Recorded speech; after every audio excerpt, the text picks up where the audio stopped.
मित्रों नमस्कार। पावन ज्योतिष प्रभात यूट्यूब चैनल पर आप सबका स्वागत है। आज के वीडियो का शीर्षक है कुंडली में घर या जमीन खरीदने का योग कैसे देखें। Yoga of buying a house और लैंड। जी हाँ, अपनी कुंडली में घर या जमीन खरीदने का योग कैसे देखें, आज उसी पर हम विचार करेंगे। बहुत से हमारे मित्र या क्लाइंट या दर्शक या साथी बराबर में कुंडली देखकर परामर्श देता हूं और कुंडली का विश्लेषण विवेचन करता हूं लोगों के। हमारे पास कई मित्रों का बराबर आग्रह रहता है कि गुरु जी, घर या जमीन में नहीं खरीद पा रहा हूं, हमारे कुंडली में देखिए योग है कि नहीं।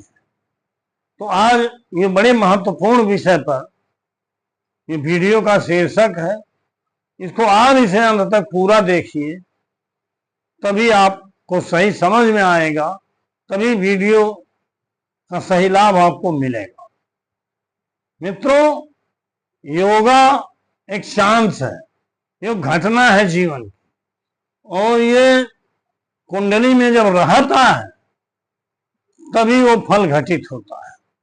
जैसे भाव कुंडली जो कस्प चार्ट है, कस्प कुंडली है, या कस्पल सिग्निफिकेटर्स में या उस भाव के ऊपर नक्षत्र स्वामी को देखा जाएगा, संबंधित भाव जिसकी बात हम कर रहे हैं, तभी यह स्पष्ट होगा कि आपके भाग्य में मकान है या जमीन है कि नहीं।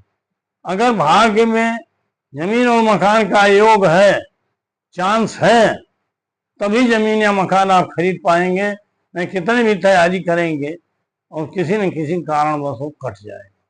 महादशा अंतरदशा भले सूचित कर रही हो, लेकिन अगर भाग्य में नहीं है तो घटना नहीं होती, और भाग्य में वो घटना है तो महादशा अंतरदशा नहीं बता रही तब भी नहीं होती। लेकिन भाग्य में अगर वो घटना है तो जब उचित महादशा अंतर और प्रत्यंतर आएगा तो कार्य सिद्ध। तो आज हम जमीन या मकान के बारे में चर्चा करेंगे। आपसे अनुरोध है कि अगर मेरे चैनल को अब तक सब्सक्राइब नहीं किए हैं तो नीचे का सब्सक्राइब बटन पुश करिए, बगल में बेल आइकन आती है उसे पुश करके ऑल के बटन पर क्लिक करिए, ताकि प्रत्येक वीडियो का नोटिफिकेशन शीघ्र आप तक मिल जाए। वीडियो पसंद आवे तो लाइक करिए, मित्रों को शेयर करिए, और वीडियो के अंत में एक प्यारा सा पॉजिटिव कमेंट दीजिए, मैं उसका उत्तर देता हूं। या आपकी इच्छा है जिस बिंदु पर वीडियो देखने की, जिस पॉइंट पर, इस शीर्षक पर, वो भी आप लिखोगे तो मुझे पता चलेगा कि आप क्या सीखना या जानना या देखना चाहते हैं। तो मित्रों, पुनः पुनः आग्रह है कि वीडियो पूरा देखें। आइए इस कुंडली, इस वीडियो को हम देखते हैं। इसमें हमने एक जातक का बर्थ डिटेल दिया है। जातक का हमारा बड़ा क्लोज टर्म है, अच्छे संबंध है, लेकिन दूर के रहने वाले हैं, फोन से बात होती है। नाम हमने नहीं दिया है, लेकिन कुंडली एकदम सही है और उनसे आज ही बात हुई तो उन्होंने बताया कि गुरु जी 25 जनवरी को 2024 को 25 जनवरी 2025 को हमने जमीन लिया है, उसका पेपर हमको मिल गया 25 में। तो हमने कुंडली में देखा, निश्चित रूप से वह योग भवन या जमीन खरीदने का योग बन रहा था। और क्यों उन्होंने लिया 25 जनवरी को, वो भी घटना का समय सही हो रहा था, इन नाते उनकी कुंडली हमने यहाँ दिया है। आप स्वयं देखिए कि कैसे नियम लागू होता है। मित्रों, पहले ही बता दे रहा हूं कि कुंडली में भवन या मकान या घर या जमीन खरीदने का योग देखा जाता है चतुर्थ भाव से। तो अभी हम देखते हैं कि चौथे भाव से कैसे देखा जाता है। आइए थोड़ा सा इस पर चर्चा करें। इस जातक का जन्म हुआ है 18/11/74 को, 1974 को 20:32:31, मतलब 8:32:31 रात्रि में 20:32:31 इन्होंने अपने बर्थ टाइम का रेक्टिफिकेशन मेरे द्वारा कराया। और 8:32:31 वाले PM पर रात्रि में दंतेवाड़ा इंडिया। तो यह है इनका बर्थ डिटेल, और इस बर्थ डिटेल पर इनकी कुंडली बनी मिथुन लाइन।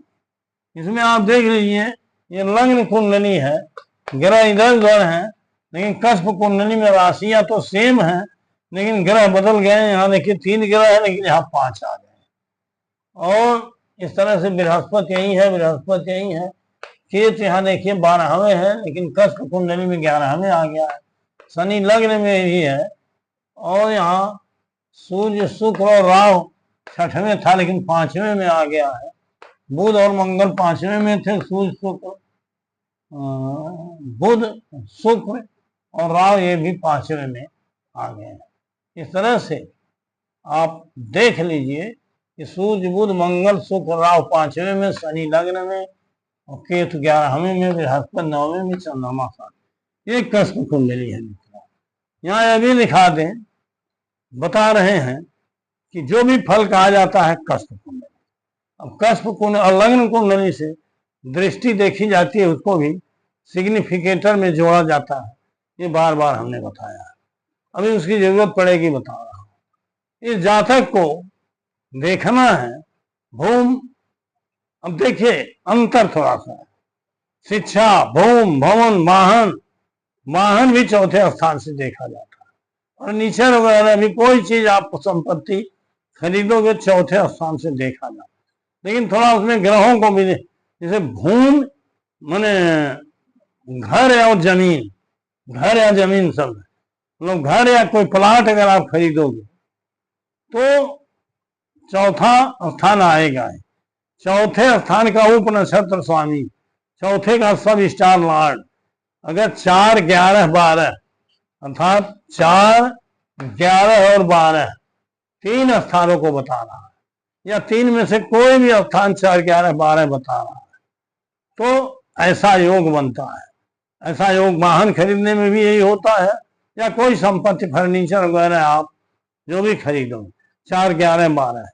लेकिन भूमि और मकान और जमीन खरीदने के लिए चतुर्थ के उपलब्ध नक्षत्र स्वामी का मंगल होना या मंगल से संबंधित होना जरूरी है, क्योंकि मंगल भूमि का कारक है और भूमि सुत उसको कहा ही जाता है।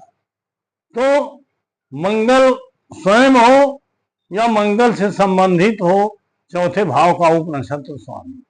संबंधित का मतलब या तो मंगल की ज्योति हो, या मंगल की दृष्टि हो, या मंगल की राशि हो, मंगल का नक्षत्र हो, मंगल का उप नक्षत्र हो, मंगल का उप नक्षत्र, या मंगल स्वयं। बिना मंगल के सहयोग के अगर चौथे भाव का उप नक्षत्र स्वामी 4, 11, 12 बता ही रहा है, लेकिन जब तक मंगल का कोई संबंध नहीं बनता, ये नहीं आप निश्चित रूप से कह सकते भूमि, मकान या जमीन आप खरीदोगे, क्योंकि उससे वाहन भी वही नियम है, वही नियम जो है फर्नीचर वगैरह का। और तभी सटीक होगा जब मंगल से रिलेटेड। इस जातक की देखिए मंगल जो है चौथे स्थान का उप नक्षत्र स्वामी, यहाँ देखिए चतुर्थ भाव का उप नक्षत्र स्वामी संयोग से मंगल है। मंगल में देखिए 5, 6, 11 ये भाव आए हैं, और मंगल है बृहस्पति के नक्षत्र में 9, 7, 10 आया, तो 4, 11, 12 में से 11वां स्थान आया है, या तीनों में से कोई एक। लेकिन यहाँ मंगल ही है, ये भी सत्य हो गया कि मंगल से रिलेटिव है, या मंगल स्वयं है चौथे का उप। मंगल की दृष्टि भी आप देखो, मंगल यहाँ 5वें में है, तो इसकी 8वीं दृष्टि 12वें स्थान, अर्थात 12वें भाव को देख रहा है। 12वां भाव इसमें मेन होता है, और वीडियो में भी हमने बताया था 12वां प्रमुख भाव कहीं नहीं होता है मेन, लेकिन यहाँ जहाँ जमीन या संपत्ति खरीदी जाती है या ऋण भुगतान होता है, वहाँ 12वां महत्वपूर्ण रोल अदा करता है, क्योंकि 12वें स्थान से ही व्यय होता है, इन्वेस्ट होता है। जब तक आप इन्वेस्ट नहीं करोगे कोई चीज खरीद नहीं पाओगे। तो इसमें देखिए मंगल भी है और 12वें को देख रहा है, चौथे का उप नक्षत्र स्वामी।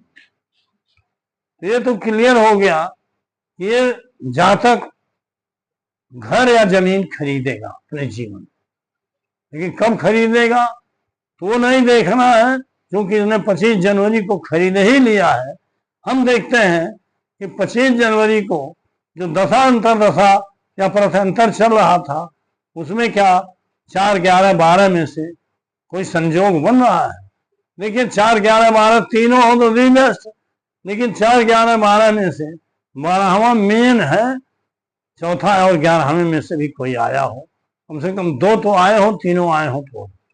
अब इस जातक को पूरा हमने नहीं डिटेल दिया, इतने दिया कि बृहस्पति की महादशा थी, ठीक है, शुक्र की अंतरदशा थी 25 जनवरी को, चंद्रमा का प्रत्यंतर था, अर्थात बृहस्पति, शुक्र और चंद्रमा तीनों में देखिए 4, 11, 12 है कि नहीं है। अब अगर एक ही में होता, बृहस्पति भर में होता सब, तो उसके दशा, उसके अंतर, उसके प्रत्यंतर में घटना होती, लेकिन वो पूरा नहीं होगा। नक्षत्र और उपनक्षत्र के माध्यम से जब तक ये पूरा नहीं होगा वो समय तब तक नहीं आता है।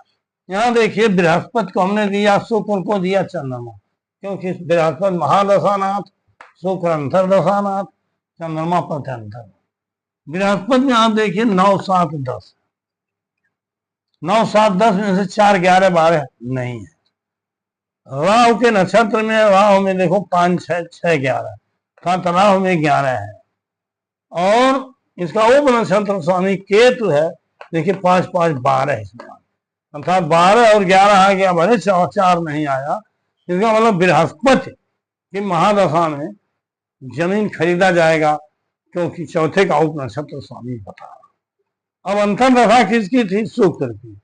शुक्र में देखिए 5, 5, 12, 12 ठीक है, उसका नक्षत्र स्वामी शनि है, इसमें नहीं है, कोई भाव ऐसा नहीं है, लेकिन इसका उप नक्षत्र स्वामी देखिए बुध है, इसमें 4 आ गया, और बुध में नक्षत्र के द्वारा 11, 4, 11, 12 शुक्र में आया, लेकिन इसका नक्षत्र सपोर्ट, तो अपने अंतरदशा नहीं किया। लेकिन चंद्रमा के प्रत्यंतर में ये घटना इसलिए घटित हुई कि चंद्रमा में देखिए शुक्र के नक्षत्र में है, जिसमें 12वां भाव है, नक्षत्र के माध्यम से जब तक 4, 11, 12 में कोई भाव नहीं होगा तब तक वो पीरियड से चंद्रमा के माध्यम से, चंद्रमा शुक्र के नक्षत्र में है, शुक्र में 5, 5, 12 है, इस नाते घटना घटित हुई। केतु के उप नक्षत्र में है, जिनमें 11, 12 दोनों आया है। केतु और राहु को डिटेल में देखेंगे, सब मिल जाएंगे चार।